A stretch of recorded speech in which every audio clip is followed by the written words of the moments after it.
गोंय राज्य जैवविविधता मंडळान पावसांत रानांतल्या रोयणींचेर येवपी अळमी व्हडा प्रमाणात काडची न्हय अशें लोकांक आवाहन केलां। अळम्यांच्यो जाती सांबाळपा खातीर लोकांनी रोयणींचेर 50% अळमी दवरची। रानांत रोयणींचेर येवपी अळमी व्हड प्रमाणात काडिल्ल्यान पर्यावरणाचो समतोल इबाडटा।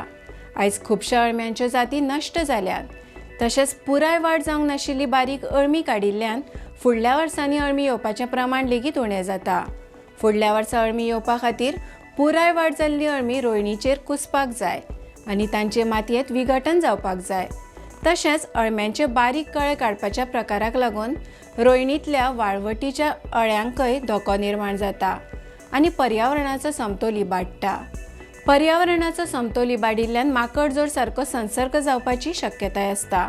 खाजगी रानधनियांनी लेगीत आपल्या रानांतले रोयणींचेर येवपी अळम्यांच्या जातींचो सांबाळ करपा खातीर यत्न करचे, अशेंय गोंय राज्य जैवविविधता मंडळान मागलां।